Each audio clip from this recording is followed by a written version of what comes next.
7h25. EDF, partenaire de la transition énergétique, vous présente l'innovation du jour. Et l'innovation, c'est avec Anissa Mbida. Et vous l'entendez depuis quelques jours sur notre antenne, le salon de l'agriculture, notamment à 13h dans La France qui bouge. Et puis d'autres journalistes et animateurs de la chaîne qui s'y rendent quotidiennement. Mais il faut reconnaître que de nombreuses associations se battent aussi pour le bien-être animal sur place. On a entendu dans des reportages, et Anissa, ce matin, vous avez peut-être trouvé de quoi rassurer les véganes, notamment avec des produits laitiers fabriqués sans aucune exploitation animale. Je ne comprends pas la subtilité de ce propos. Eh bien, expliquez-moi. Eh bien, comment ça fonctionne? D'abord, ça fonctionne en laboratoire. Tout se passe dans un laboratoire sans toucher aucune vache.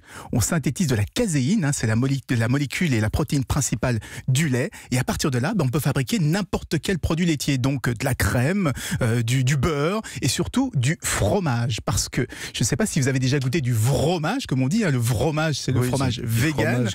Mais ça n'a vraiment, vraiment rien à voir quand on aime du vrai bon fromage. Et bien, désormais, on va pouvoir faire, je sais pas moi, du vrai camembert, de la vraie mozzarella avec exactement le même goût, puisque cette protéine a exactement la même structure moléculaire que celle du lait de vache. Mais je ne comprends pas, cette molécule qu'on synthétise, on va aller chercher où à la base? Non, on la synthétise. C'est un peu comme quand on fait un médicament, quand on crée en laboratoire, on fabrique la caséine, la caséine du lait, et on ne passe pas par l'animal. Donc c'est ça qui change tout. C'est bidon, mais ça ressemble à... C'est du vrai faux, c'est du Canada Dry de lait. Oh là, mais c'est plus cher, j'imagine? Non, justement, et ça c'est la bonne nouvelle, parce que les prix vont rester exactement les mêmes que ceux des produits laitiers traditionnels, avec du vrai lait, cette fois du vrai lait de vache, avec une grosse différence quand même, c'est que ça utilise 65% d'énergie et 98% d'eau en moins, donc il y aura beaucoup moins d'impact sur la planète. Ce sont des biologistes de la société Perfect Day, c'est une start-up américaine qui l'ont inventé. Et vous savez pourquoi ils ont appelé leur start-up Perfect Day? Non.